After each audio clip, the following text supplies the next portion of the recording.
Your take on if someone were to bulk to a certain weight, at what goal weight they are able to gain lots of strength without gaining any more weight. Should one just milk out the progress? This is an interesting question and something I've come across before. So let me set the table for you guys that are listening so we can understand the nuance. If someone was bulking to a certain weight, they are able to gain lots of strength. Let's say somebody sets to go, we're going to use any arbitrary number. The number doesn't matter, but in this case, we're going to set 200 pounds.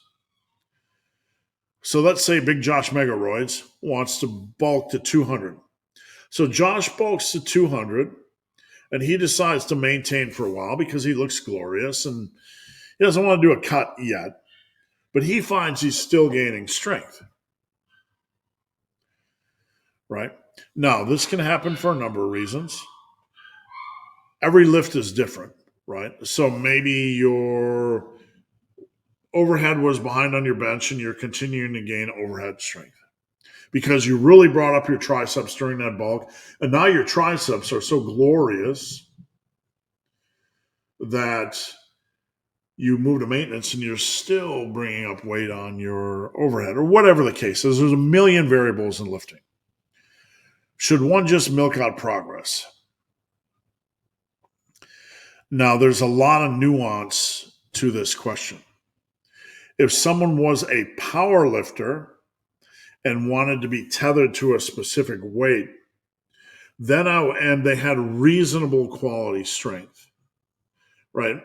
Intermediate strength. Then, and this is a nuanced question, so the answers can vary per person. Then I would probably consider getting all the strength out of that weight you could. Then maybe doing a 10-pound cut and then bulking back into that weight.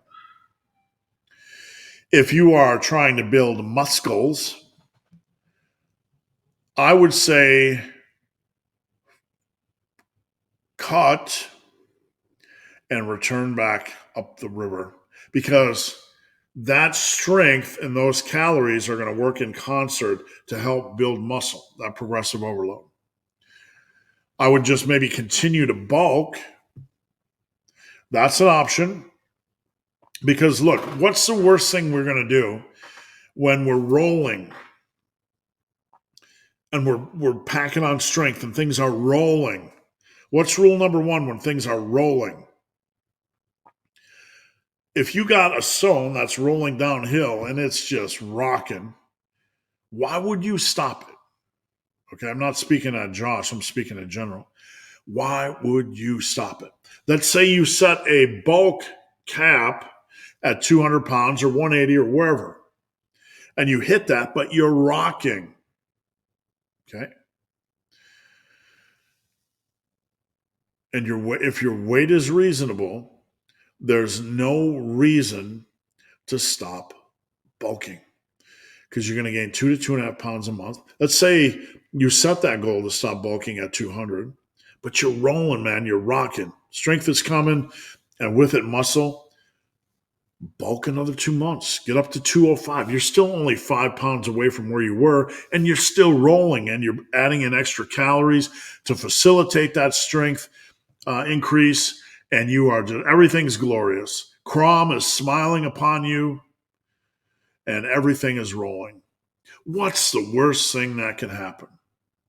You could bulk for another 4 months and get to 210, and things could just be rolling.